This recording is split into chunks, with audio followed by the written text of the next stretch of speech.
right, for the record, it's a 1 o'clock Steeler game, and I told Jason that I cut six cards off my sermon for you. So I've heard from many people that they have a favorite season of the year. Some enjoy the new life of spring, others love the heat of summer, still others look forward to the warm days and cool evenings and campfires of fall, and others love the chill of winter and the magic of snow. Does anyone here have a favorite season? Anybody have a favorite season? What's yours, Nate? Winter's your favorite? Yeah, Miss Susan. Easter. You like the Easter season, all right? So spring-ish. Spring-ish. Season, I'd rather go with fall, but I like Easter. Oh, okay. All right. So we can be divided in our house between our church season and our weather season. All right. What else? Anybody else have a favorite season? Yeah. Summer for you? That's what Sean goes for too. Anything but winter. Anything but winter. All right. There's also football season. There are tons of seasons, all right? And it is good and normal that folks have favorites, right? We have favorite seasons. We have favorite holidays. We have favorite time of the year. Favorite time of the day. How many people are night people versus day people? Yeah, okay. The list of our preferences could go on and on. However, it is an altogether different question if we were to ask, what is the most important season? The most important holiday? The most important time of our day? What would you say if someone asked you, what is the most important season of the year? It's a tough one. The one that you grow the most in? Say that again? The season that you grow the most? Okay, so maybe the season that you change the most, that you grow the most, that you, yeah. Easter, because it gives me hope. Easter, because it gives you hope. And there isn't a right or wrong, by the way. I just want to lift that up. But I'm always interested in what is the most important season of the year. And I would imagine that we could acknowledge that while we enjoy certain seasons more, that they are all important. Could we agree that the same is true for the seasons of the church year and church holidays and church holy days? We may enjoy certain services, certain seasons, certain celebrations of the church year more than others. And yet, which one's the most important? And the Lutherans said, yes. However, I wonder if there is one season, one day, one moment in the church year that is more important than any other. And I would argue and suggest that it is right now. As I read and study the Bible, I am struck by the sense that Jesus lived, worked, and focused on the present. Who was around him and what was going on at that very moment? Sure, Jesus talked about stories and teachings from Israel's past, right? And he certainly occasionally taught about the end of time, God's coming kingdom, and our need for redemption. However, for the most part, Jesus focuses and gives his attention to the here and now, to the people and things going on around him.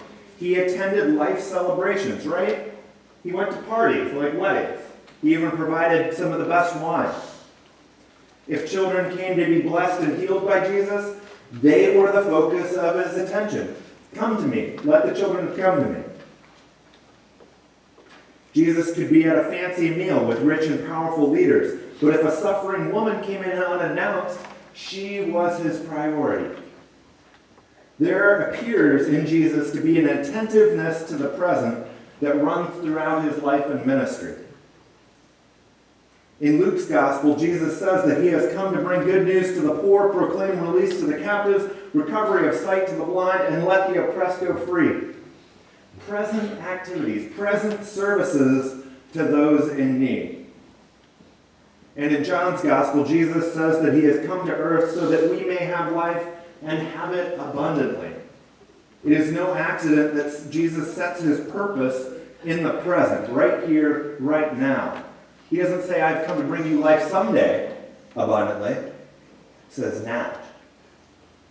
Right here, right now. And I wonder if this is an important truth for us as Christians and as the church to remember. I have found, at least for myself, but I don't know about many of you all, that I spend much of my time lamenting or celebrating my past. Or I spend the rest of my time worrying about the future. And yet our presents are happening right now, right here. And we might have the most control over here and now. Our lives, our churches, our faith cannot become completely focused on our pasts or what we hope happens in the future. An author I just read said, people don't come to church to hear what Jesus did 2,000 years ago. They come to encounter the living Christ today. How is Jesus saving? How is Jesus healing? How is Jesus forgiving us right here, right now? Christ the King, the seasons of the church year testify to the ongoing nature of Christ's reign and rule in our lives. When the church year ends today, what will happen next Sunday? Starts over again, right? The story of our God and our God's love for all of us keeps on going. And you and I are part of this story. Our world is desperate for hope and evidence that the Holy Spirit is still at work all around us. That our world hasn't gone to hell, and that Jesus' promise at the end of Matthew's Gospel, where he says, I will be with you until the very end of the age, this is still true today. How has Jesus empowered us to love now? How has Jesus empowered us to serve now? Give hope to other people now. We, you, me, the church, embody God's Spirit when we bring good news to the poor, when we proclaim release to the captives, when we offer recovery of sight to the blind and let the oppressed go free. St. Peter's Lutheran, you and me, focus on the important season of now, when we act in many ways that bring life and give it abundantly in our present day and age. I have seen you bring abundant life through programs such as our outdoor leadership program for 7th and 8th graders.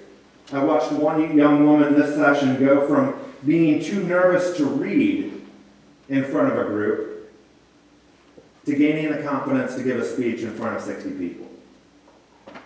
I have seen you bring abundant life in your generosity towards those who are in need around us in this community. In the last decade, $250,000 has left this building to feed hungry people, provide school supplies for kids in need, for cancer research, to provide healing, to build homes for people living in squalor, and much, much more.